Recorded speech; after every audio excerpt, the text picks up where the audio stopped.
In this presentation, we will continue on with our not-for-profit hospital comprehensive problem. We've got the information on the left side. We've been entering that information into the blue area on the right side. We've been journalizing the journal entries in the general journal here, then posting them to our general journal worksheet or our trial balance worksheet for the time period. Then we did the closing process down below. Following that, we started the financial statements, and the financial statements include the balance sheet and then the statement of operations. Now we're going to be continuing on to the statement of changes in net assets, which of course shouldn't have anything in it as we start.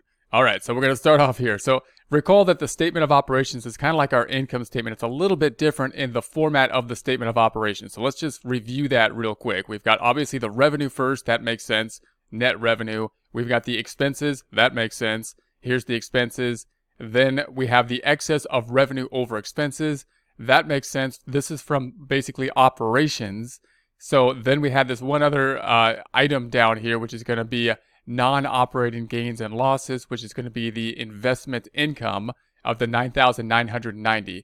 So that makes sense, and that gives us the excess of revenue and gains over expenses, which is kind of like what we would expect to be our net income. Now, again, if we go up top, you'll note that the net income number, I'm going to say from our trial balance, because we have it nicely formatted here, you would think the changes in the temporary accounts, in other words, is this $90,659. And so there's a difference between the two, these two numbers of the 681, which is going to be this 681, which is the unrealized loss on investments. That's one of the things we will reconcile. In other words, all these dark blue accounts are kind of like the income statement accounts. If we were to highlight all of them, debits minus the credits or credits minus the debits, credits would be winning, which would generally be our net income number in a for-profit organization of $90,659.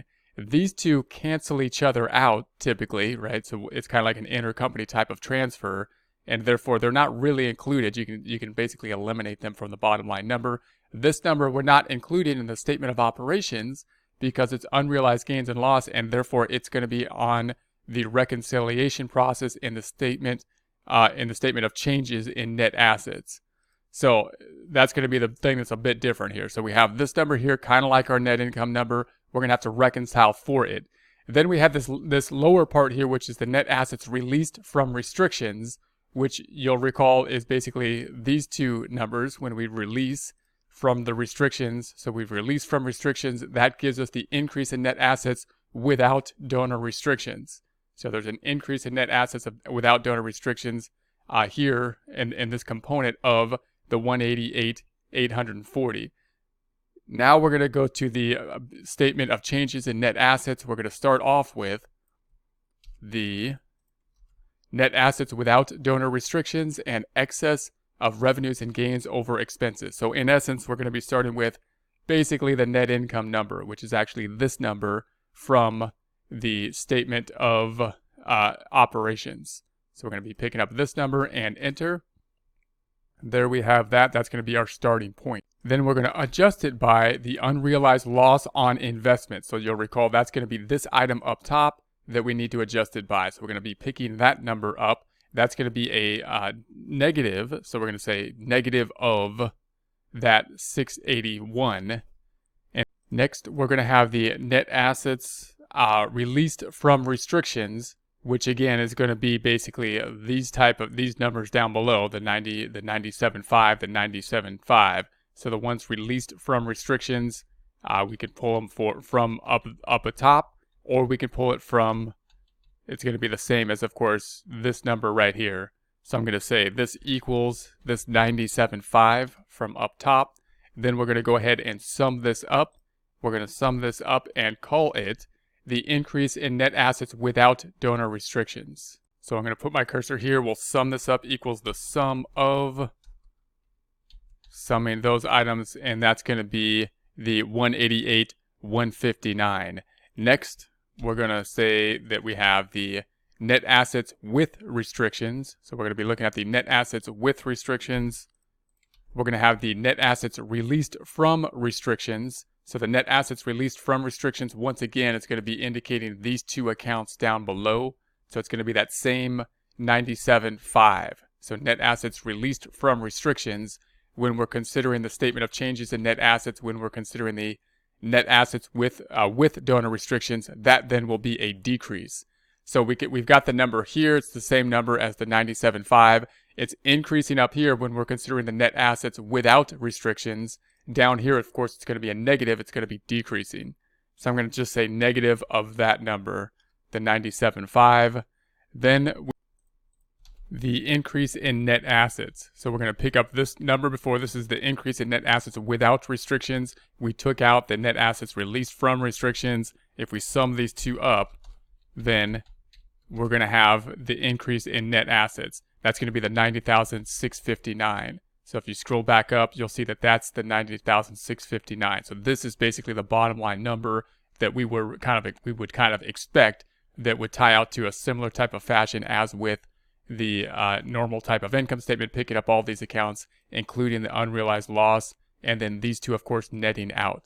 So if we scroll back down once again, we basically netted out these two, you'll see between them, and we increased or included the unrealized loss on investment to get to that 90,659, which we would expect as the increase in net assets. Now we're going to tie this out to the ending year net assets as a total. So we're going to start off with the net assets at the beginning of the year, and that's going to be all the blue accounts. So if I scroll up top, you'll recall, just like in a for-profit type of organization, all of this stuff would be equivalent to what would be the equity section, in this case equivalent to what would be the net assets section once closed out, as can be seen in the post-closing trial balance here. Before we close out all the temporary accounts to the net asset accounts, however, these numbers in the adjusted trial balance are the beginning numbers. So I'm going to sum up these numbers, the beginning numbers, and put that up top. So we're going to scroll back down, and we're going to say the assets are going to be the negative sum of those beginning numbers in the adjusted trial balance. It's going to be these three numbers. We're going to sum those up, those three net asset numbers in total. That's going to be the 2,514,000. Then we're going to give the ending balance is simply going to be the sum of those two. So we're going to say this equals the sum of those two. That gives us the 2,605,19. So the 2,605,19 then is going to be our ending balance. That should tie out to basically the equity here in our post-closing trial balance, the 2,605,19, as well as if we scroll up and pick up all of these numbers, we see that we have the 2,605,19, and of course we also will see that on the balance sheet at the last component of the balance sheet, which is going to be the last component of this number, 2,605,19. You'll also note that if we check out this number, the increase in net assets without restriction, I'm going to unhide these cells now, these columns, from O to R. So I'm going to put my cursor on the column O, select left click and select over to R, let go, right click the selected area and unhide.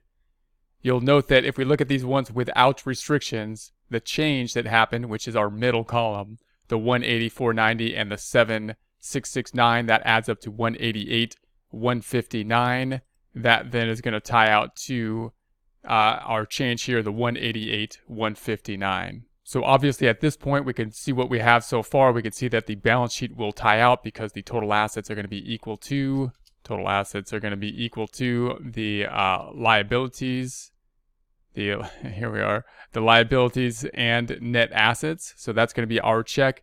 Then this statement of operations is going to give us the activity. The activity, then we're going to reconcile this item, the 91,340, which is the excess of revenue and gains over expenses. We're going to reconcile that to the statement of changes in activities. So that number is going to be tied out here in the statement of changes in activities. And ultimately, this number will be reconciled to the net assets at the end of the year, the 2,605,19. This number then should tie out to the balance sheet, the 2,605,19.